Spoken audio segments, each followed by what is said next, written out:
સ્વામિનારાયણ. 9મા ધોરણની અંદર chapter number 8મું ચતુષ્કોણ. ચતુષ્કોણની અંદર 8.1 પ્રસ્તાવના, 8.2 ચતુષ્કોણના ખૂણાનો સરવાળો, ચતુષ્કોણના પ્રકાર, સમાંતર બાજુ ચતુષ્કોણના ગુણધર્મ, પ્રમેય 1 થી 10 સ્વાધ્યાય 8.1 નો દાખલા નંબર 1 એટલું જ આ વખતના અભ્યાસક્રમની અંદર છે. બાકીનું જે છે 1 થી 8 ઉદાહરણ, સ્વાધ્યાય 8.2 અને 8.1ના દાખલા નંબર 2 થી બધા એ આ વખત અભ્યાસક્રમની અંદર નથી. શરૂઆતમાં ત્રિકોણ જ્યારે શીખ્યા ત્યારે તમને ખબર હશે 3 અસમરેખ બિંદુ. અસમરેખ એટલે એક જ હરોળમાં ના આવેલા હોય. 3 બિંદુ છે, અસમરેખ છે. સમરેખ એટલે કે એક સીધી લીટીમાં એટલે એક સીધી રેખામાં આવેલા નથી. હવે 3 અસમરેખ બિંદુમાંથી કોઈ પણ 2 બિંદુને જોડવાના, ત્યાર પછી બીજા કોઈ પણ 2 બિંદુને જોડીએ અને ફરીવાર કોઈ 2 બિંદુને જોડીએ તો એક ત્રિકોણની રચના થાય છે. એવી જ રીતે ચતુષ્કોણની રચના કરવા માટે 4 બિંદુની જરૂર પડે.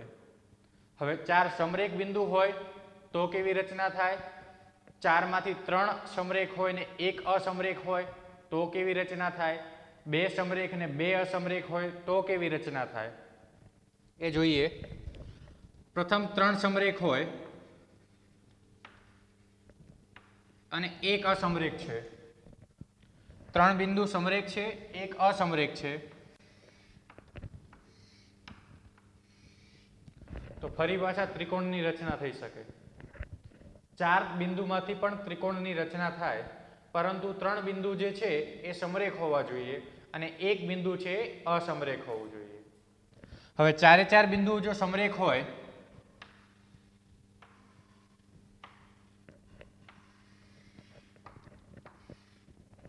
તો એક રેખાખંડની અથવા એક રેખાની રચના થાય.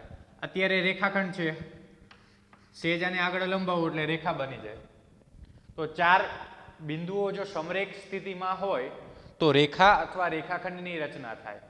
4 બિંદુમાંથી 3 બિંદુ સમરેખ હોય અને 1 અસમરેખ હોય તો ત્રિકોણની રચના થાય. હવે 4 બિંદુઓ અસમરેખ હોય એટલે કે જુદી જુદી પરિસ્થિતિમાં જુદા જુદા સ્થાન ઉપર હોય.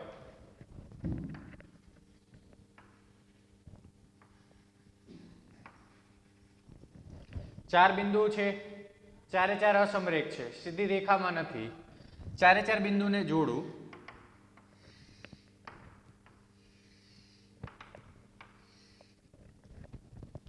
તો આપણને એક 4 બાજુવાળી બંધ આકૃતિની રચના મળે છે. અને 4 બાજુવાળી બંધ આકૃતિ એટલે જ આપણું ચતુષ્કોણ. બહુકોણની અંદર તમે શીખ્યા કે જે બાજુને 4 અથવા જે આકૃતિ હોય એને 4 બાજુઓ હોય અને બંધ આકાર ધરાવતી હોય તો એને ચતુષ્કોણ કહેવાય. તો જે આકૃતિ આપેલી છે એને 4 બાજુઓ હોય અને સંપૂર્ણપણે બંધ હોય તો એને ચતુષ્કોણ કહેવાય. અને ચતુષ્કોણની રચના કરવા માટે 4 અસમરેખ બિંદુની જરૂર પડે. જો 4 સમરેખ હોય તો ચતુષ્કોણની રચના ના થાય. 3 સમરેખ 1 અસમરેખ હોય તો પણ રચના ના થાય. ચતુષ્કોણની રચના કરવા 4 બિંદુની જરૂર પડે અને 4 ભિન્ન એટલે કે અસમરેખ હોવા જોઈએ.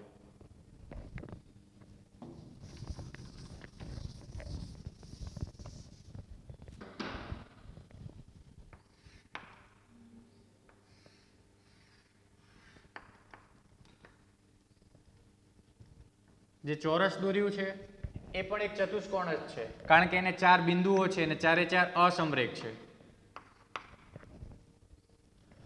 એમાંથી 2 બિંદુ અને આ નીચેના 2 બિંદુ, ઉપરના 2 બિંદુ અને નીચેના 2 બિંદુ એ બંને સમરેખ છે, પણ બાકીના 4 જે છે એ અસમરેખ કહેવાય. એના કારણે ચતુષ્કોણની રચના થાય. હવે જે આ ચતુષ્કોણની રચના થઈ એની અંદર 4 શિરોબિંદુ હોય. જેમ ત્રિકોણની રચના થાય એની અંદર 3 શિરોબિંદુ હોય એમ આમાં 4 શિરોબિંદુ હોય.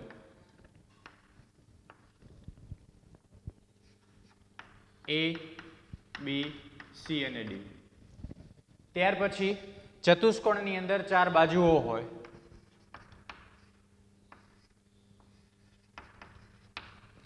જેમ ત્રિકોણની અંદર 3 બાજુ હતી, 3 શિરોબિંદુ, 3 બાજુ અને 3 ખૂણા, એવી જ રીતે 4 બાજુવાળી આકૃતિ છે તો 4 શિરોબિંદુ, 4 બાજુ અને 4 ખૂણા હોય. આના 4 બાજુમાં AB બાજુ, BC બાજુ, CD બાજુ અને AD બાજુ. 4 ખૂણા, ખૂણો A, ખૂણો B, ખૂણો C અને ખૂણો D. હવે આ ચતુષ્કોણની અંદર તમે એ ખૂણો છે એને ખૂણા C સાથે જોડો, ખૂણા A થી ખૂણા C સાથે જોડો અને એવી જ રીતે ખૂણા D ને અથવા ખૂણા B ને સામેની બાજુનો જે ખૂણો હોય એની સાથે જોડો. તો ચતુષ્કોણના અંદર બે નવી બાજુની રચના થાય છે, બે નવા રેખાખંડની રચના થાય છે. આ જે ચતુષ્કોણની અંદર જે રેખાખંડની રચના થાય છે એ ચતુષ્કોણના વિકર્ણ કહેવાય. તો એના બે વિકર્ણ હોય.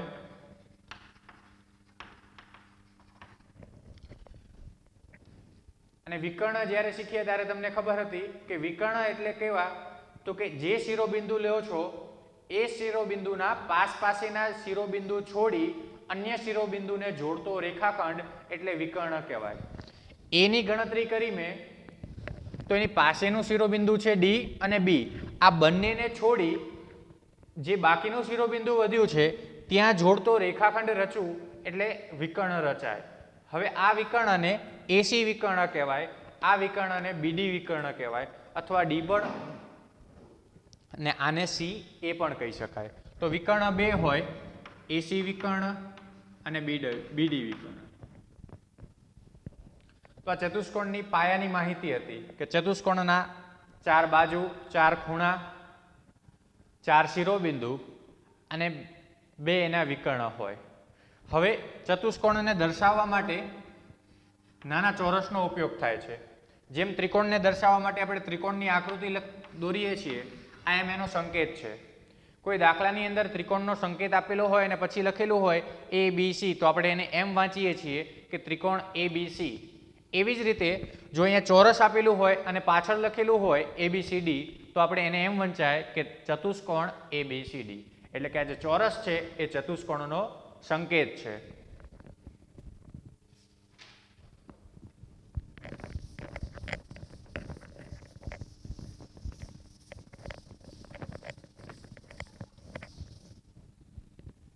આવા ચતુષ્કોણ તમે વ્યવહારુ જીવનની અંદર ક્યાં ક્યાં જોયા હશે, એના ઉદાહરણો તો એક શરૂઆતની અંદર આપણા ઘરની દિવાલ હોય, 4 બાજુ દિવાલ હોય, એમાંથી કોઈ પણ દિવાલ તમે જુઓ તો 4 રેખાખંડથી જોડેલી હોય. દિવાલને એક ઉપરનો રેખાખંડ, એક નીચેનો રેખાખંડ, એક ડાબી બાજુ અને એક જમણી બાજુ, એમ 4 બાજુઓથી બંધાયેલી હોય અને 4 રેખાખંડોથી બંધાયેલી હોય. એટલે દિવાલ એક ચતુષ્કોણનું ઉદાહરણ છે. જે તમે નીચે ભોંયતળિયું કહો એ ભોંયતળિયું પણ એક ચતુષ્કોણનો, એની 4 બાજુઓ હોય, 4 ખૂણા હોય અને 4 શિરોબિંદુ હોય. ચતુષ્કોણ ચોરસ આકારનો હોય તો 4 હોય, લંબચોરસ હોય તો પણ 4 હોય છે. ત્યાર પછી તમે જે ભણો છો એ બ્લેકબોર્ડ એટલે કે કાળું પાટિયું જે આ છે એ પણ 4 બાજુઓ અને 4 ખૂણાઓનો હોય છે. તો આ પણ એક ચતુષ્કોણનો પ્રકાર જ છે અથવા ચતુષ્કોણનું જે આપણે કહીએ ઉદાહરણ છે. ત્યાર પછી ચતુષ્કોણના ખૂણાઓનો સરવાળો. અને આ ચેપ્ટરની અંદર આપણે મોટા ભાગે ચતુષ્કોણના પ્રકાર જે શીખીશું એમાંથી સમાંતર બાજુ ચતુષ્કોણ જે છે એના વિશે શીખવાનું છે. પહેલા જોઈએ ચતુષ્કોણના સરવાળા હોય એના ખૂણાઓના સરવાળાનો ગુણધર્મ શું કહેવા માંગે છે. જ્યારે બહુકોણ તમે શીખ્યા ત્યારે તમને ખબર છે કે ત્રિકોણ 3 રેખાખંડનો બહુકોણ કહેવાય. ચતુષ્કોણ એ 4 રેખાખંડનો બહુકોણ છે. 3 રેખાખંડનો છે, 3 ખૂણા છે, તો એના ખૂણાઓનો સરવાળો 180 અંશ થાય. એવી જ રીતે ચતુષ્કોણના તમામે તમામ ખૂણા એટલે કે ચતુષ્કોણની અંદર 4 ખૂણા હોય, ચારે 4 ખૂણાનો સરવાળો 360 થાય. તો આ 360 કઈ રીતે થાય છે એ જોઈએ આપણે. કોઈ પણ એક ચતુષ્કોણ લઈએ,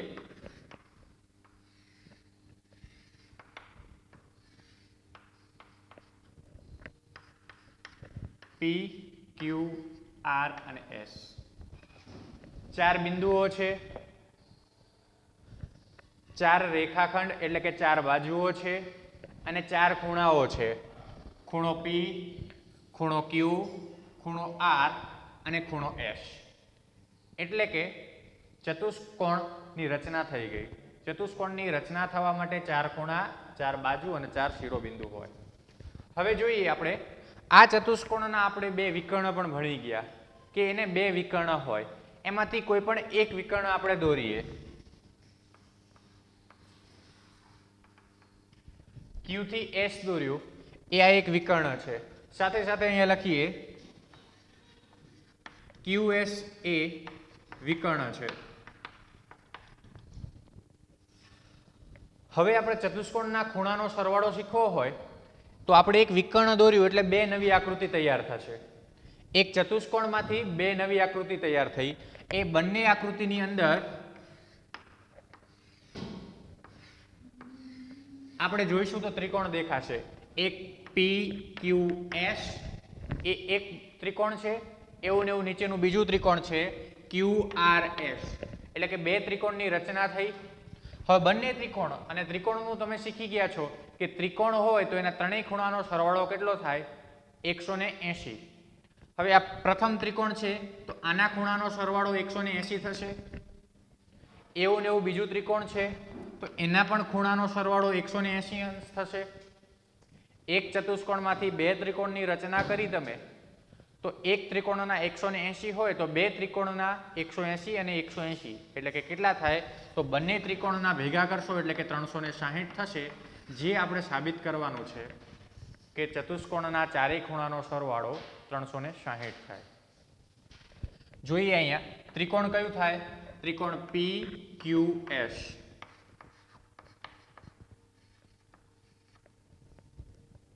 માં ખૂણો P વત્તા ખૂણો Q વત્તા ખૂણો S.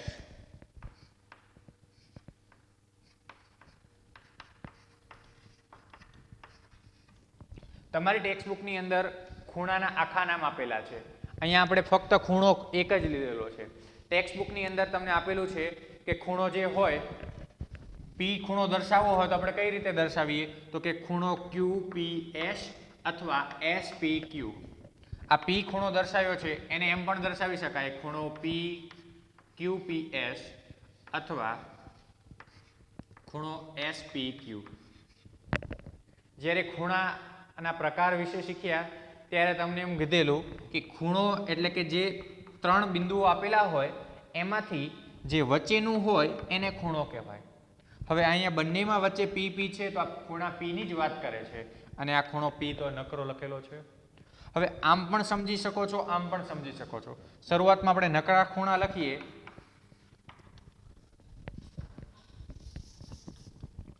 તો ખૂણો P, ખૂણો Q અને ખૂણો S ત્રણેયનો સરવાળો 180 એટલે કે ત્રિકોણ PQS માં થયું.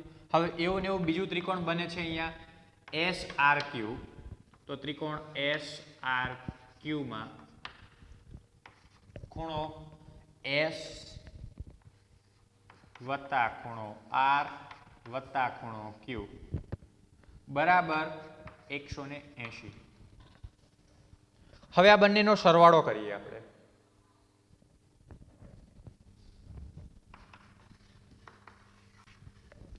તો અહીંયા હતું ખૂણો P વત્તા ખૂણો Q વત્તા ખૂણો S. બીજાનું હતું ખૂણો S વત્તા ખૂણો R વત્તા ખૂણો Q અને ડાબી બાજુ 180 વત્તા 180. અહીંયા બંનેમાં બરાબર છે તો બરાબરની જમણી બાજુનો જમણી બાજુ સરવાળો થાય અને ડાબી બાજુનો ડાબી બાજુ સરવાળો થાય. ખૂણો P, ખૂણો ક્યુ, ખૂણો એસ, આ એસ ને આ એસ એટલે કે બંને એક જ થાય. એ અહીંયા આપણે ફક્ત ખાલી નામ લખેલા છે એટલે તમને એમ થશે કે ડબલ વખત એસ આવ્યા, પણ એ ખૂણા આખા લખીશું ત્યારે તમને સમજાવીશ. પહેલા ખાલી ખૂણામાં સમજાવું, પછી ખૂણા આખા લખી સમજાવું. ખૂણો એસ લખ્યો, ખૂણો આર, ખૂણો ક્યુ એ આવી ગયો, ખૂણો પી, ક્યુ, એસ અને આર. આ બાજુ 180 ને 180 એટલે કે 360. હવે જુઓ ખૂણો પી, ક્યુ, એસ અને આર એટલે કે 4 ખૂણા થયા. એક આ સંપૂર્ણ, એક આ અને એક આ આખો, એટલે કે 4 ખૂણા થયા.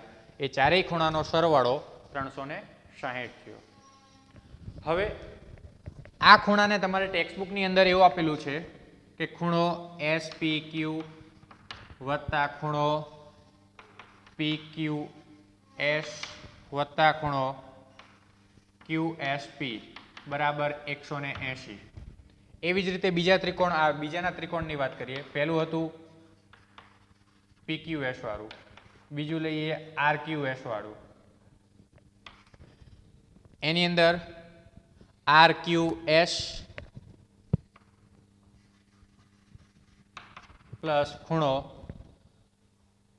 QSR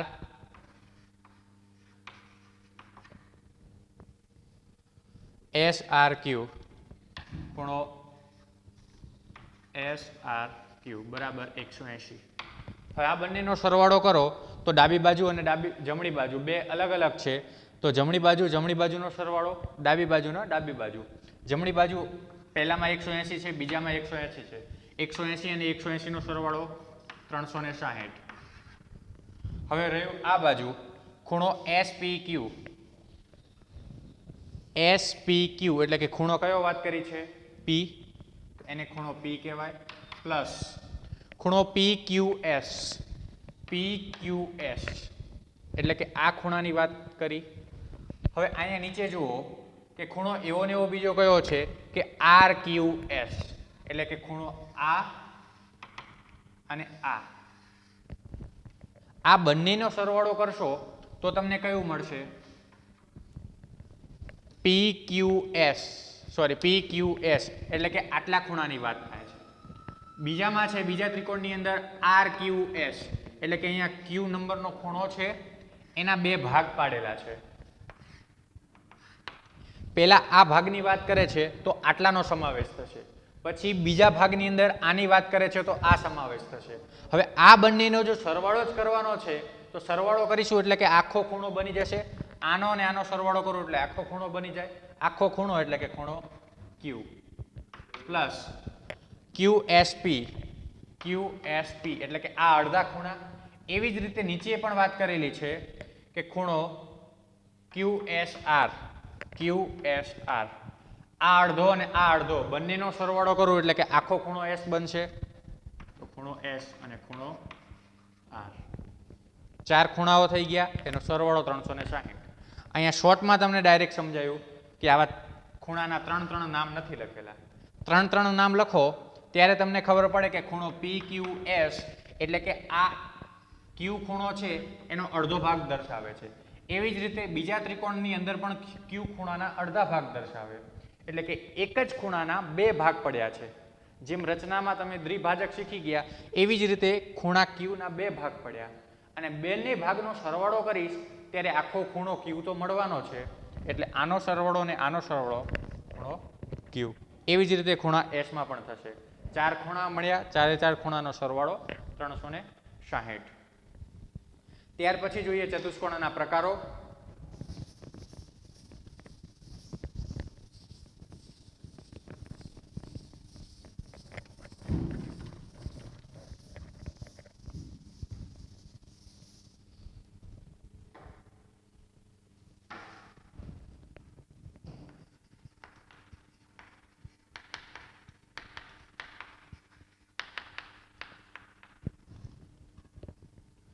ચતુષ્કોણના પ્રકાર એટલે આપણને ખબર છે કે 4 બાજુવાળી બંધ આકૃતિ હોવી જોઈએ. બીજું કોઈ ના આવડે તો કાંઈ વાંધો નહીં, 4 બાજુ હોવી પડે અને બંધ જ આકૃતિ હોવી પડે, ક્યાંયથી ખુલ્લી આકૃતિ ન હોય. હવે એના પ્રકાર જોઈએ. જેમ ત્રિકોણના પ્રકાર જોયા, સમબાજુ ત્રિકોણ, વિષમ બાજુ, સમદ્રી બાજુ, એવી જ રીતે ચતુષ્કોણમાં આવશે. પણ ચતુષ્કોણમાં એવું નહીં આવે કે સમબાજુ ચતુષ્કોણ એક આવશે પ્રકાર, સમદ્રી બાજુ નહીં આવે, પણ એના નામ અલગ અલગ છે. જોઈએ, તમને આકૃતિ આપેલી છે.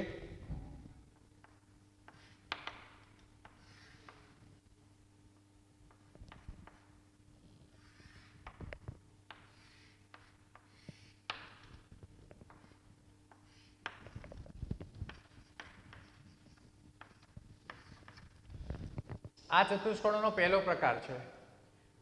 આ ચતુષ્કોણની અંદર તમને જોતા એવું લાગશે કે પ્રથમ ઉપરની બાજુ છે AB અને નીચેની બાજુ CD અથવા DC. આ બંને બાજુ સમાંતર બાજુ છે.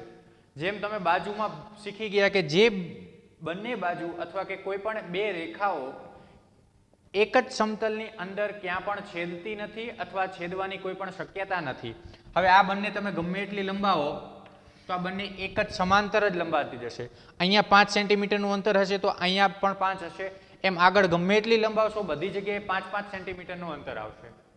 શરૂઆતમાં જેટલી વચ્ચેની પહોળાઈ હોય એટલી જ્યાં સુધી લંબાવશો ત્યાં સુધી એની પહોળાઈ રહેશે. એટલે કે આ બાજુ અને આ બાજુ સમાંતર છે. રહી વાત બીજી AD અને BC બાજુ. હવે AD અને BC બાજુ તમને દેખાય છે કે પ્રથમ જે AD બાજુ છે અને અહીંયા BC બાજુ છે. હવે આ AD બાજુને હું જો થોડીક લંબાવીશ, એવી જ રીતે અહીંયા BC બાજુને પણ થોડીક લંબાવીશ તો આગળ ક્યાંક ને ક્યાંક એક બંને બાજુઓ છેદી જશે. એટલે કે આ કોઈ એક જગ્યાએ છેદે છે. જ્યારે AB અને DC બાજુ છે એ સમતલની અંદર કોઈ પણ ખૂણે અથવા કોઈ પણ જગ્યાએ છેદવાની નથી અને એક બાજુ છેદે છે, એક બાજુ નથી છેદતી. હવે બીજું કે ચતુષ્કોણ હોય તો 4 બાજુઓ હોય. 4 બાજુઓ છે એને જોડીમાં દર્શાવી હોય તો 2 જોડ બાજુઓ કહેવાય એની.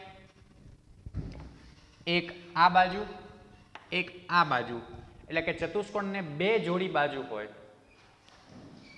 હવે આ ચતુષ્કોણ સમલંબ ચતુષ્કોણ કહેવાય. સમલંબ એટલે કેવું તો કે જે ચતુષ્કોણ તમને આપેલું છે એ ચતુષ્કોણની સામસામેની બાજુની જોડી પૈકી એક જોડી સમાંતર હોવી જોઈએ અને જે બીજી જોડી છે એ અસમાન હોવી જોઈએ. એક કોઈ પણ ખૂણે અથવા કોઈ પણ સમતલમાં આગળ લંબાવશો ત્યાં એક જગ્યાએ છેદી જશે. એટલે સમલંબ ચતુષ્કોણની અંદર કે જે ચતુષ્કોણની જોડી આપેલી હોય બાજુઓની, એ બાજુઓની જોડી પૈકી એક જોડી સમાંતર હોવી જોઈએ. આની વ્યાખ્યામાં એમ લખી શકાય કે જે ચતુષ્કોણની સામસામેની બાજુની જોડી પૈકી એક જોડી સમાંતર હોવી જોઈએ એ ચતુષ્કોણને સમલંબ ચતુષ્કોણ કહેવાય. સામસામેની એટલે કે આ બાજુ લ્યો તો એની સામેની બાજુ, એવી જ રીતે અહીંયા ઉપરની બાજુ લ્યો છો તો એની સામે નીચેની બાજુ આવે. તો આ સામસામેની બાજુની જે જોડી છે એ જોડી પૈકી એક જોડી સમાંતર હોવી જોઈએ. હવે આની જગ્યાએ એવું પણ હોય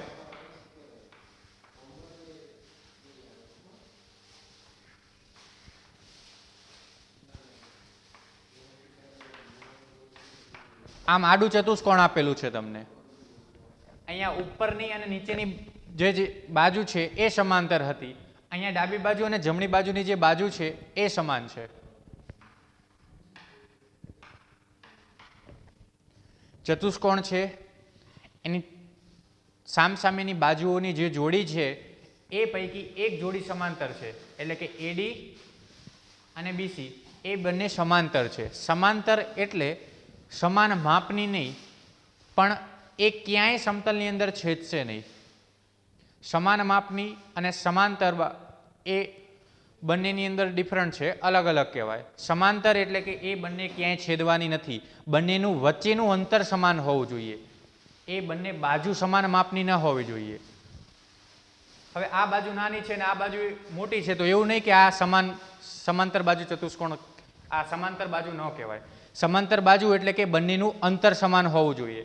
આ બાજુને ગમે એટલી તમે નીચે લંબાવો અથવા ઉપર લંબાવો, એવી જ રીતે નીચેની અહીંયા લંબાવો કે ઉપર લંબાવો તો અહીંયા બંને વચ્ચેનું માપ જેટલું છે એટલું જ આ બંનેનું માપ રહેશે. એટલે કે જે ચતુષ્કોણની અંદર સામસામેની બાજુની જોડી પૈકી એક જોડી સમાંતર હોય તેવા ચતુષ્કોણને સમલંબ ચતુષ્કોણ કહીએ છીએ. ત્યાર પછીનું બીજું ચતુષ્કોણ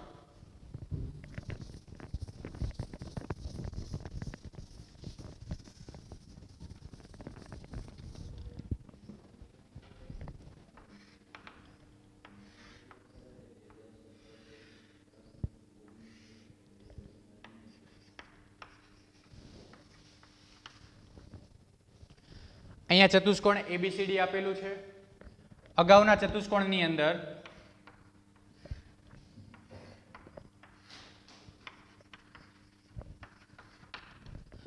આ ચતુષ્કોણમાં સામસામેની બે બાજુ છે એમાંથી એક જ બાજુ સમાંતર હતી. આ બંને બાજુ અલગ અલગ એટલે કે ભિન્ન હતી. ક્યાંક આગળ અને લંબાવશો તો છેદી જશે. એવી જ રીતે આ ચતુષ્કોણમાં સામસામેની જે બાજુઓની જોડી છે એમાંથી બંને જોડી સમાંતર છે. અહીંયા AB બાજુ એની સામેની બાજુ CD, જ્યારે અહીંયા AC બાજુ એની સામેની બાજુ BD. એ બંને જોડીઓ છે અને બંને જોડીઓ સમાંતર છે તો એવા ચતુષ્કોણને સમાંતર બાજુ ચતુષ્કોણ કહેવાય.